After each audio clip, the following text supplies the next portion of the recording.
Hello everyone, welcome to the video, and today we're going to be talking about a Mantis guide.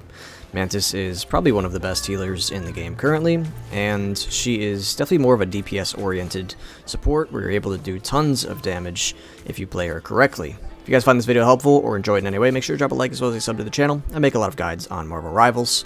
So the first thing we are going to talk about is her abilities. So obviously the first one is her left click.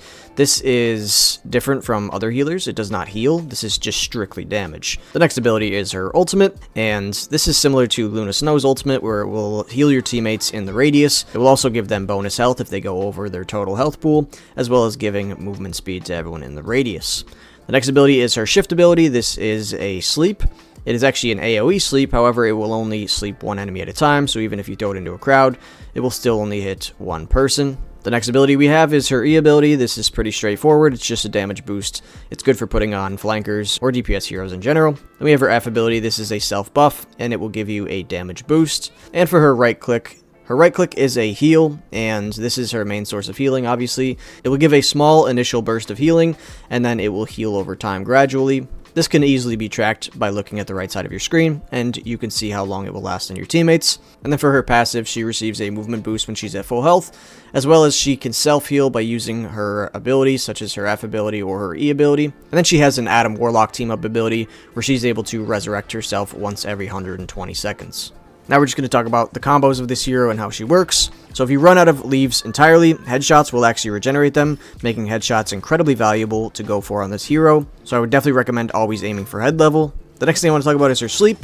You can actually get 2 auto attacks off after an enemy is slept before they even wake up, and then obviously you can line up another headshot, making it 3 free hits on an enemy, and this is enough to kill most squishies in the game.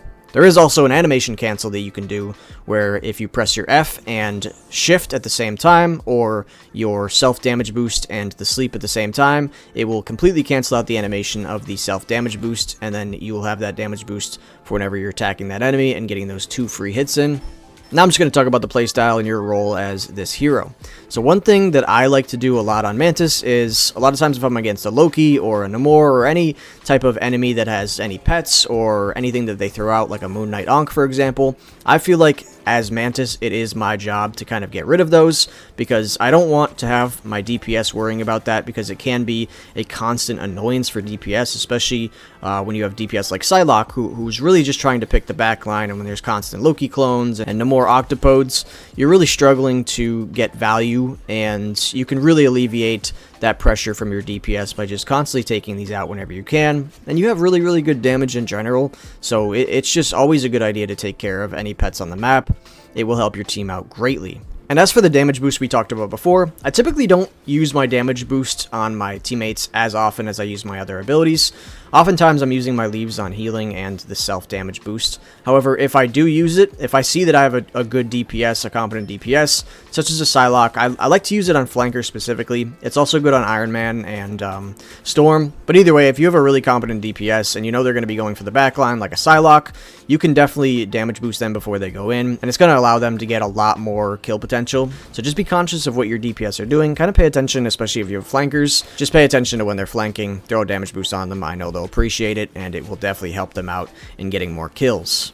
Mantis is also really good at anti-dive. So Black Panthers, for example, if you sleep your feet whenever a Black Panther is dashing you, you will completely cancel out his combo, and she is a very good counter for Black Panther in general. Most dive in general, she is going to be really good because of her sleep. So you don't want to waste your sleep if they have a dive comp. You definitely want to save it, because that sleep is very valuable. And like I said, it's AoE, so you can sleep your feet if you're being dove and they're directly on top of you. And you can choose not to shoot them and just get away from them, or you could choose to shoot them and do the combo we talked about previously. Next thing we're going to talk about is her ultimate. It is important to stagger your ultimate with the other support. In this gameplay, for example, I had a Luna Snow, so it's very encouraged to try to communicate with your other support. You can tell them that, like, if you both have ults, for example, you can just communicate, and say they have a Psylocke ult coming up, you can just say, I'm going to use my Mantis ult first, and then they will usually save theirs, and that way you're not double support ulting, which I did in this game on accident. Sometimes it happens. I wasn't calming or anything. It's honestly my own fault, and something you really want to try to not do, because it's a completely wasted support ult at that point. You can use this ult defensively, obviously. You can also use this ultimate offensively, which is something I really like to do a lot. It's great at pushing through chokes or taking a point. It's just a really good entry heal in general because it not only grants a lot of health and shields, but it also gives movement speed to everyone in the radius. And quickly, as for positioning, you just want to be positioned in the back line. Obviously, it's very similar to any other healer. You never really want to be on the full front line. Even though she does do quite a bit of damage, you don't really want to be up there. And you want to be in the back line, especially if they have a dive comp so that you can help your other healer and peel for them and counter that dive if you need to. Other than that, just make sure you guys are aiming for head level to try to get those headshots so you can regenerate your leaves as quickly as possible. But that's pretty much it for me today, so thank you guys so much for watching, and I will see you next time.